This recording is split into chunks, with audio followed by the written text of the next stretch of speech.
Provavelmente, tu já escutou que ômega 3 faz bem para o coração.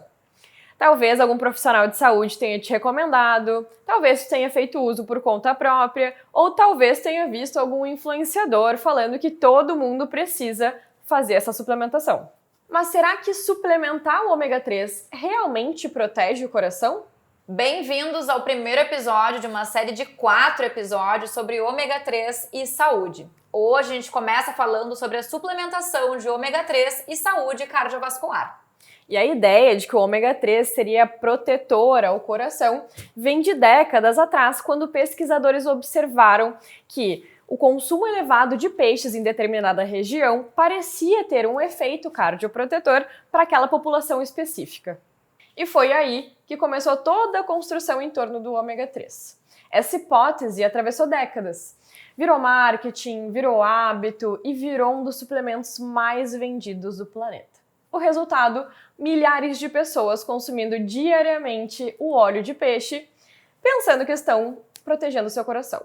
Só que desde então a ciência avançou e é por isso que hoje a gente vai discutir o que é o ômega 3, como ele funciona no organismo, porque biologicamente ele faz sentido, o que os estudos realmente mostram, quais são as controvérsias e o que de fato muda ou não muda na prática clínica. Eu sou a Bruna. E eu sou a Carol, e esse é o Nutrição em Pauta.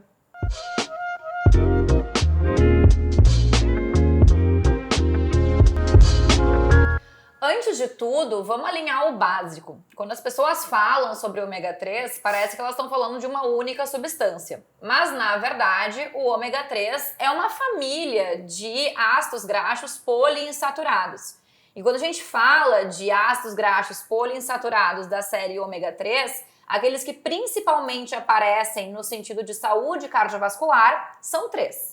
O primeiro é o EPA, ácido eicosapentaenoico, o segundo é o DHA, ácido docosahexaenoico, e o terceiro é o ALA, ácido alfa-linolênico. O EPA e o DHA são encontrados principalmente em fontes marinhas, como peixes gordurosos, salmão, sardinha, atum e outros. Além disso, também são encontrados nas cápsulas de óleo de peixe, do próprio suplemento, e também derivados de algumas algas. Já o ALA, ele é de fonte vegetal e é encontrado principalmente em alimentos como linhaça, chia, óleo de canola e nozes. Só que aqui começa uma confusão muito comum. Muita gente acha que consumir ALA é a mesma coisa, metabolicamente falando, do que consumir EPA e DHA. O organismo até consegue converter ALA em EPA e DHA, só que essa conversão normalmente é muito baixa. Então, na prática, não é tão simples assim. A gente precisa ter um certo cuidado quando a gente fala de ômega para não colocar tudo dentro do mesmo pacote. Talvez o mais interessante dessa história toda seja que biologicamente o ômega 3 faz sentido. Não é um suplemento que ganhou fama à toa, do nada. Ele realmente tem mecanismos fisiológicos por trás que são extremamente plausíveis. Por exemplo, o EPA e o DHA, eles são incorporados à nossa membrana celular, passando a literalmente fazer parte da estrutura delas. Isso altera a fluidez da membrana, a sinalização celular e também o funcionamento de proteínas importantes. Além disso, o EPA e o DHA eles competem com o ácido araquidônico, que é um tipo de ômega 6, como substrato para a produção de mediadores inflamatórios. Então, quando existe maior presença de EPA e DHA na membrana celular, há uma menor disponibilidade desse ácido para produzir citocinas pró-inflamatórias, como PCR, fator de necrose tumoral alfa e interleucina 6. A partir dessa redução das citocinas e da ação conjunta dos próprios mediadores de EPA e DHA, o resultado prático é um auxílio na resolução da inflamação crônica de baixo grau. Já no metabolismo das gorduras, o EPA e o DHA interferem na síntese e também na secreção de lipoproteínas que fazem o transporte dos triglicerídeos no sangue. Eles também direcionam os ácidos graxos para serem incorporados na nossa membrana celular, em vez de serem armazenados como triglicerídeos. Por sua vez, no sistema cardiovascular, o ômega 3 melhora a função do endotélio, que é aquela camada de células que reveste os vasos sanguíneos por dentro. Ele aumenta a produção de óxido nítrico, uma molécula que relaxa os vasos e melhora o fluxo sanguíneo, além de reduzir o estresse oxidativo nas células endoteliais, o que teoricamente protegeria contra a formação de placas nas artérias. Então, resumindo, a gente tem alterações na membrana celular, na modulação da inflamação, nos efeitos do metabolismo lipídico, na melhora da função vascular e também da redução do estresse oxidativo. E é exatamente por isso que a expectativa era tão alta. Com tantos mecanismos biologicamente coerentes, parecia óbvio que a suplementação de ômega 3 deveria se traduzir na prática. Só que é aí que a gente entra na parte complicada. O que acontece quando a gente coloca em prova tudo isso em ensaios clínicos randomizados? Atualmente, a principal revisão sistemática sobre o tema foi publicada na base de dados da Cochrane e reuniu 86 ensaios clínicos randomizados e mais de 160 mil participantes. Para os principais desfechos avaliados, que foram mortalidade por todas as causas e eventos cardiovasculares combinados, a suplementação de EPA e DHA não reduziu de forma estatisticamente significativa o risco. Do ponto de vista das diretrizes, quando a gente olha para as mais recentes, uma coisa fica bastante clara. O papel do ômega 3 está muito mais relacionado à redução dos triglicerídeos séricos do que à prevenção cardiovascular universal. Essa talvez seja a evidência mais sólida envolvendo a suplementação de EPA e DHA.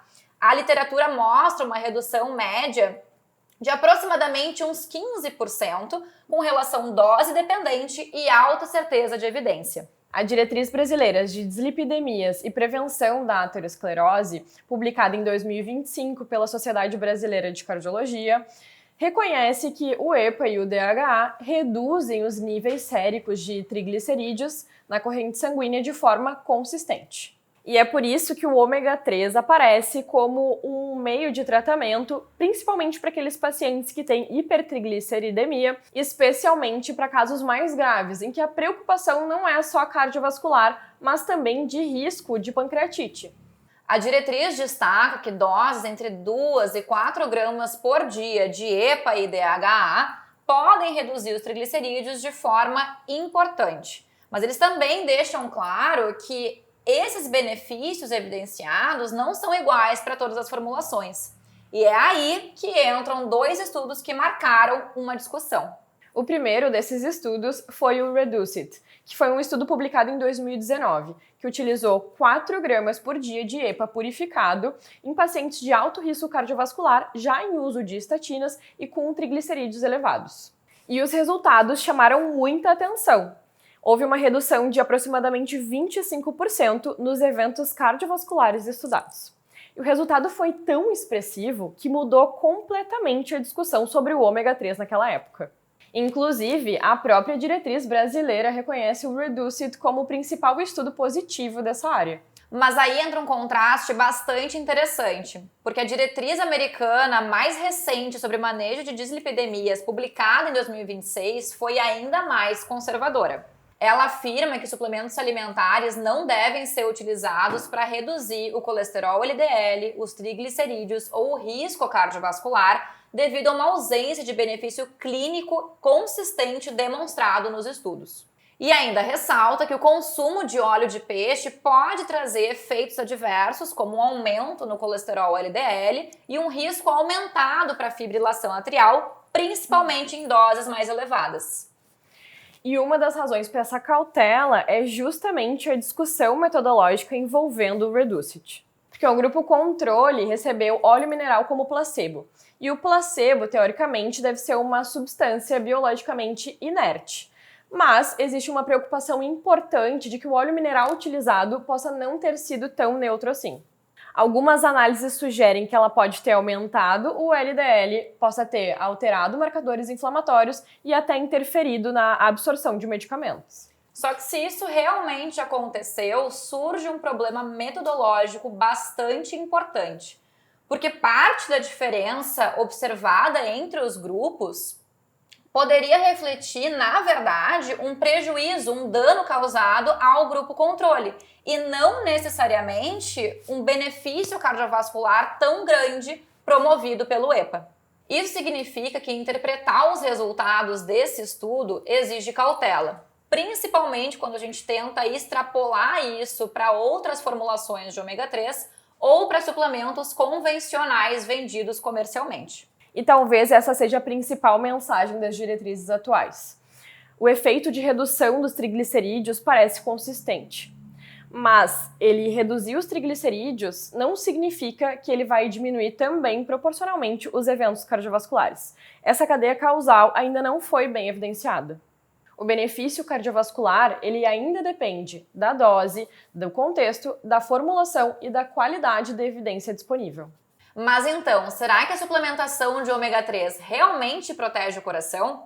Respondendo à pergunta que a gente trouxe no início do episódio, a princípio, não. Mas calma! Se você tem hipertrigliceridemia, a suplementação pode ser uma opção a ser considerada para a redução dos triglicerídeos séricos. Mas, de forma geral, não existem evidências suficientes para recomendar a suplementação de ômega 3 de forma universal e rotineira para prevenir eventos cardiovasculares. E aqui tem outra mensagem importante. Suplemento não é a mesma coisa do que alimento.